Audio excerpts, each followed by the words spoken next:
दोस्तों आगे बढ़ने से पहले एक छोटा सा डिस्क्लेमर, ये वीडियो सिर्फ एजुकेशन पर्पस के लिए बनाई जा रही है। लोन मिलना या फिर ना मिलना आपकी एलिजिबिलिटी और बैंक या फिर एनबीएफसी की पॉलिसी के ऊपर डिपेंड होता है। और दोस्तों कोई भी लोन अप्लाई करने से पहले आप अपनी खुद की रिसर्च जरूर करना। दोस्तों मेरे पे बहुत सारे ऐसे भी कमेंट आते हैं कि भाई आप हमको की ऐसी लोन एप्लीकेशन बताओ जो कि हमको हमारे आधार कार्ड और पैन कार्ड के हिसाब से हमको पर्सनल लोन प्रोवाइड कर सके। तो भाई देखो आज के इस वीडियो के अंदर मैं आपको एक ऐसी लोन एप्लीकेशन बताने वाला हूं। मेरे पे बहुत सारे ऐसे भी कमेंट आए हैं कि भाई हमको बहुत ज्यादा इमरजेंसी में पैसों की जरूरत थी और आपने जो बड़ी बड़ी एप्लीकेशन बताई वहां पे हमको बड़े अमाउंट तो दिख रहे थे, लेकिन भाई उसका अप्रूवल ही हमको नहीं मिला था।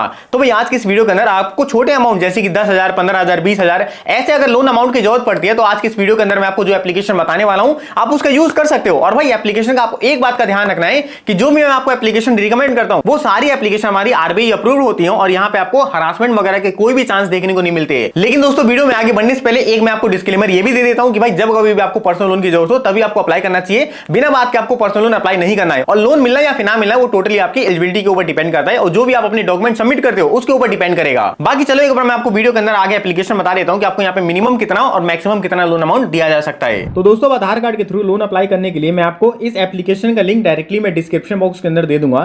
यहाँ पे आप देख सकते हो आपको यहाँ पे 2 से 3 तरह के लोन के ऑप्शन देखने को मिल जाते हैं। सबसे पहले हमको कैश लोन, दूसरा लेवल अप लोन और यहाँ पे हमको अदर मतलब कि अगर हमारा सिविल स्कोर वगैरह ठीक ठाक होता है तो यहाँ पे हमको प्रेफर या फिर अपस्विंग की तरफ से मैक्सिमम 10 लाख रुपए तक का भी लोन दिया जा सकता है। लेकिन दोस्तों हम उसकी बात नहीं करेंगे, हम यहाँ पे बेसिकली कैश लोन की बात करेंगे क्योंकि आधार पैन के हिसाब से हमको वो छोटे अमाउंट का लोन चाहिए। यहाँ पे आप देख सकते हो मैं मिनिमम यहाँ से 5,000 रुपए और मैक्सिमम मैं यहाँ से 2 लाख रुपए तक का लोन अप्लाई कर सकता हूँ। एक बार मैं आपको यही वाला लोन लेके दिखा देता हूँ। अगर मान के चलते आपका सिविल स्कोर बहुत ज्यादा डाउन है तो उस केस के अंदर आपको ये लेवल अप जो लोन है यही अप्लाई करना चाहिए क्योंकि यहाँ पे आपको 1,000-2,000 के अप्रूवल आसानी से देखने को मिल सकते हैं। यहाँ पे इसके कुछ बेनिफिट वगैरह भी है तो भाई वो आप अपने हिसाब से देख लेना। मैं यहाँ पे आपको लेवल अप लोन नहीं लेके दिखाने वाला, मैं यहाँ पे आपको कैश लोन अप्लाई करके दिखाने वाला हूँ। यहाँ पे आप देखोगे तो यहाँ पे आपको मतलब कुछ ऐसा इंटरफेस देखने को मिलेगा। मेरे को मिनिमम यहाँ पे 5,000 रुपए और मैक्सिमम मैं यहाँ से 2 लाख रुपए तक का लोन अप्लाई कर सकता हूँ। यहाँ पे आप देखो भाई टोटली आपकी मर्जी आप कितना लोन अमाउंट लेना चाहते हो। जैसे कि अगर मैं यहाँ पे एग्जांपल के लिए 35,000 रुपए का लोन सिलेक्ट करता हूँ तो उसके बाद मेरे को यहाँ पे टेन्योर सिलेक्ट करना पड़ेगा। 6 महीने और 12 महीने मेरे को 2 टेन्योर दिए जा रहे हैं। बेसिकली मैं तो कहूँगा कि 12 महीने का टेन्योर आपके लिए बेस्ट रहेगा क्योंकि जो आपकी ईएमआई रहेगी वो भी आपकी आधी हो जाएगी। उसके बाद आपका जो इंटरेस्ट रेट है वो तो भाई सेम ही रहने वाला है, चाहे आप 6 महीने के लिए लोन अप्लाई करो चाहे आप 12 महीने के लिए लोन अप्लाई करो। तो भाई टोटली आपके ऊपर है, ये वाला पेज मैं आपके ऊपर छोड़ता हूँ। अब मैं फाइनली यहाँ पे नेक्स्ट करूंगा। अब मेरे को यहाँ पे बेसिकली अपना लोन का पर्पस भी बताना पड़ेगा कि आप किस पर्पस के लोन अप्लाई करना चाहते हो। बहुत सारे पर्पस आ जाएंगे, आप इनमें से कोई सा भी अपना डाल देना। मैंने तो भाई एजुकेशन डाल दिया। उसके बाद मैरिटल स्टेटस के अंदर आप सिलेक्ट कर लेना, सिंगल या फिर मैरिड जो भी हो, ये भी आप अपनी मर्जी के हिसाब से बता सकते हो।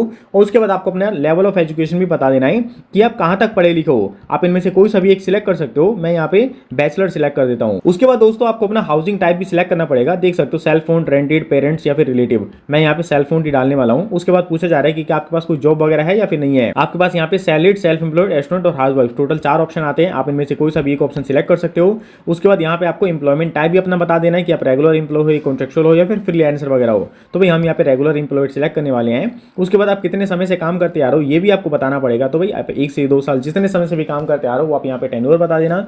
उसके बाद आपको अपनी कंपनी या फिर शॉप का नाम भी बता देना है। तो भाई मैं अपने चैनल का नाम ही दे देता हूँ। उसके बाद आपको नेक्स्ट पे क्लिक कर देना है। अब यहाँ पे पूछा जा रहा है कि आप किस इंडस्ट्री के अंदर काम करते हो। तो यहाँ पे आप देख सकते हो बहुत सारी इंडस्ट्री आ जाएंगी। आप इनमें से कोई सी भी एक इंडस्ट्री सिलेक्ट कर देना। मैं यहाँ पे बैंकिंग एंड फाइनेंस डाल देता हूँ। उसके बाद आपकी मतलब किस प्रकार का जॉब करते हो ये भी आपको बताना पड़ेगा। तो भाई मैं यहाँ पे मैनेजर डाल देता हूँ। उसके बाद आपकी मंथली इनकम कितनी है ये भी आपको यहाँ पे बताना पड़ेगा। यहाँ पे आप मिनिमम तो 1,000 रुपए और मैक्सिमम 2 लाख रुपए तक भी डाल सकते हो। तो भाई मैं यहाँ पे एग्जाम्पल के लिए आपको दिखाने के लिए सिर्फ 25,000 रुपए एंटर कर देता हूँ। उसके बाद आपको इनकी टर्म एंड कंडीशन को एक्सेप्ट करना है और नेक्स्ट वाले बटन पे क्लिक कर देना है। अब हमसे पूछा जा रहा है कि आपकी जो इनकम है वो कब आपके अकाउंट के अंदर रिसीव हो जाती है।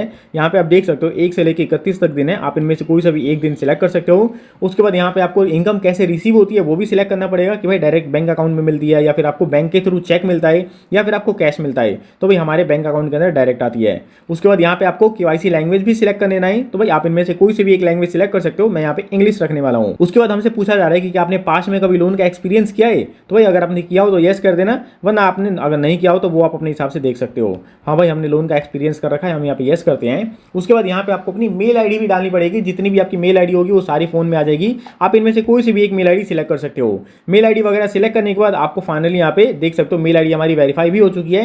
अब यहाँ पे फाइनली आपको ई वैल्यूएट माय लोन वाले बटन पे क्लिक कर देना है। अब दोस्तों इसके बाद होगा ये बेसिकली कि इस एप्लीकेशन की तरफ से आपके पास कुछ टर्म एंड कंडीशन का पेज आ जाएगा। उसके बाद यहाँ पे आपको ईएमआई वगैरह भी दिखा दी जाएंगे कि आप कितनी ईएमआई के लिए एलिजिबल हो चुके हो और जो भी आपका लोन वगैरह है वो भी आपको दिखा दिया जाएगा। उसके बाद बेसिकली आपको अपना बैंक अकाउंट इसमें ऐड करना है, जिस बैंक के अंदर आप पेमेंट को रिसीव करना चाहते हो। और भाई देखो, जैसे आपका बैंक अकाउंट वगैरह ऐड हो जाएगा उसके बाद आपके आधार कार्ड के साथ लिंक मोबाइल नंबर पे ओटीपी आएगा, वो ओटीपी आपको यहाँ पे दे देना है और ओटीपी वगैरह देने के बाद जो भी आपका लोन अमाउंट है वो आपके बैंक अकाउंट के अंदर ट्रांसफर कर दिया जाता है। तो दोस्तों ये था कंप्लीट प्रोसेस इस एप्लीकेशन के थ्रू लोन अप्लाई करने का। और भाई एक बार आप मेरे को कमेंट करके जरूर बताना कि आपको इस एप्लीकेशन के थ्रू लोन देखने को मिला या फिर नहीं मिला। और मान के चलते अगर आपको ये कैश लोन नहीं मिल पाता तो भाई उस केस के अंदर आप चाहो तो लेवल अप लोन भी अप्लाई कर सकते हो। यहाँ पे मैं आपको एक बार ये भी दिखा देता हूँ, जैसे कि देख सकते हो मेरे को यहाँ पे 1000 रुपए का भी मिनिमम लोन अमाउंट दिया जा रहा है। और देखो भाई टोटली आपके केवाईसी के ऊपर रहने वाला है, सिर्फ आपको केवाईसी करवानी है और जो अप्रूवल है आपको 5 मिनट के अंदर देखने को मिल सकता है।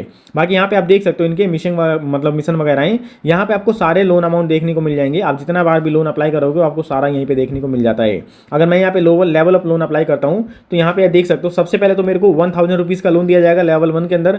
उसके बाद जैसे जैसे मेरा लेवल बढ़ता जाएगा देख सकते हो लेवल 11 के अंदर मेरे को फिर 1 लाख रुपए का जो लोन अमाउंट है उसको भी अनलॉक किया जा सकता है। लेकिन सबसे पहले आपको ये जो 1000 यानी कि मिनिमम लोन अमाउंट है वही लेना पड़ेगा। यहाँ पर आप देखोगे तो जिसका इंटरेस्ट रेट है वो हमको थोड़ा ज्यादा देना पड़ रहा है। यहाँ पे हमको मंथली इंटरेस्ट रेट 3.2% का देना पड़ रहा है। इसलिए मैंने आपको बोला था कि आप सबसे पहले कैश लोन अप्लाई करना। अगर आपका cash loan by any chance reject हो जाता है तो उस केस के अंदर आप अपना यहाँ पे लेवल अप लोन ले सकते हो। यहाँ पे मेरे को मिनिमम 1000 रुपए दिया जा रहा है, इससे ऊपर नहीं दिया जा रहा।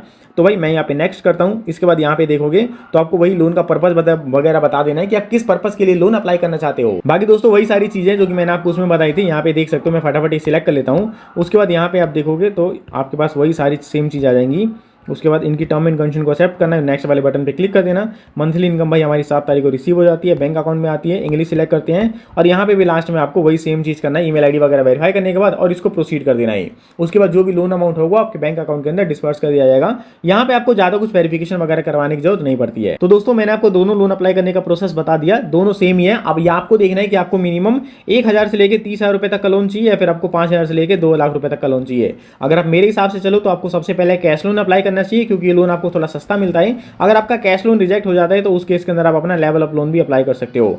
तो भाई मैं आपको डायरेक्ट लिंक नीचे डिस्क्रिप्शन बॉक्स के अंदर दे दूंगा, वो आप अपने हिसाब से चेकआउट कर लेना कि आपको कौन सा लोन अप्लाई करना है।